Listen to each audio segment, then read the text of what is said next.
We're having technical difficulties. This is what this presentation would look like if I lacked software literacy.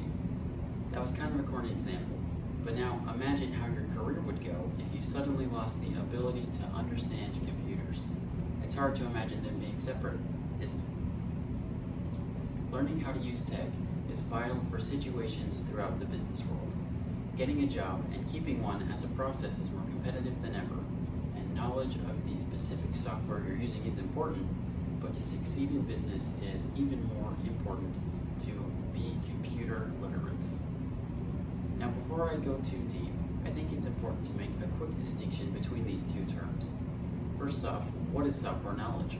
I'll be using this term interchangeably with knowledge and computer knowledge throughout the presentation. For the purpose of this presentation, software knowledge is defined as memorizing and repeating computer processes. Now, what does this mean? It's quite similar to taking a test. If you're taking a test and you've memorized the study guide word for word, then when questions come up that are related to the study guide, you'll know exactly what the answer is. Now imagine that instead of a test, you're dealing with Microsoft Excel, and your boss has you perform the same type of tasks on a regular basis, such as making a chart. In this case, knowledge is memorizing and being able to repeat the process of making a chart in Excel. No more and no less. Computer literacy or software literacy is different. For this presentation, computer literacy is defined as the understanding and application of basic software principles. At first glance, this seems pretty similar to computer knowledge. However, there are key differences. Literacy can be understood better if you think about it like learning a new language.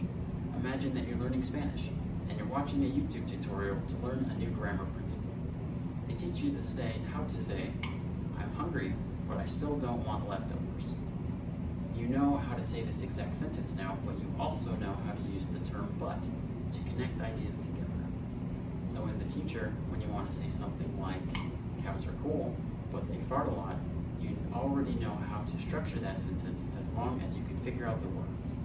In the same way, literacy isn't about exact knowledge of every step.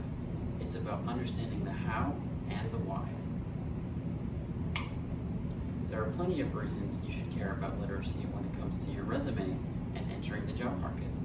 Studies show that software skills make you more competitive.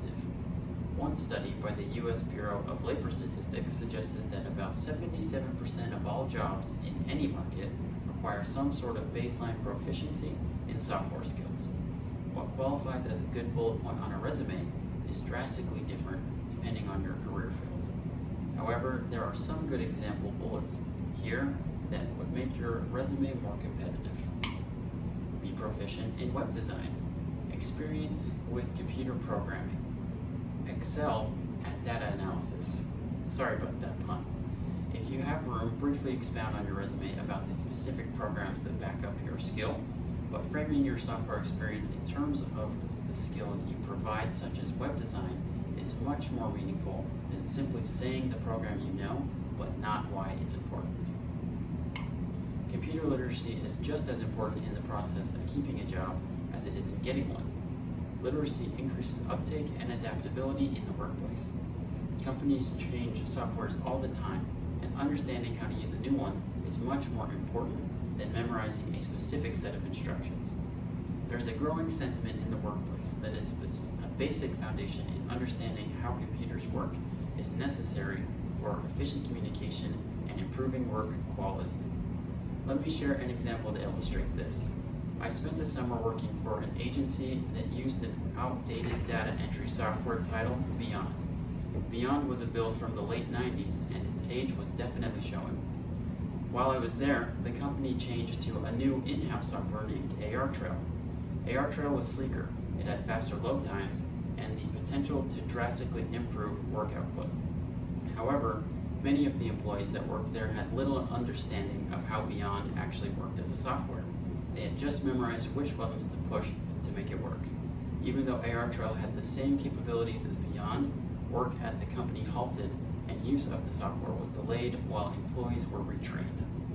Those that were able to learn the new software quicker had a leg up and gained better positions as a result. and that's airdrop. It is important to note that many would say the knowledge of specific programs is more important than literacy. Learning specific processes for a program is more focused on one field of work. It's easier to learn and to execute, but it's all memorization. Learning a program that is currently in wide use is also something specific to boost a resume. These points are valid, and knowledge of specifics is absolutely important. But you can't possibly memorize all answers in your program or all programs you will encounter. This is a changing landscape.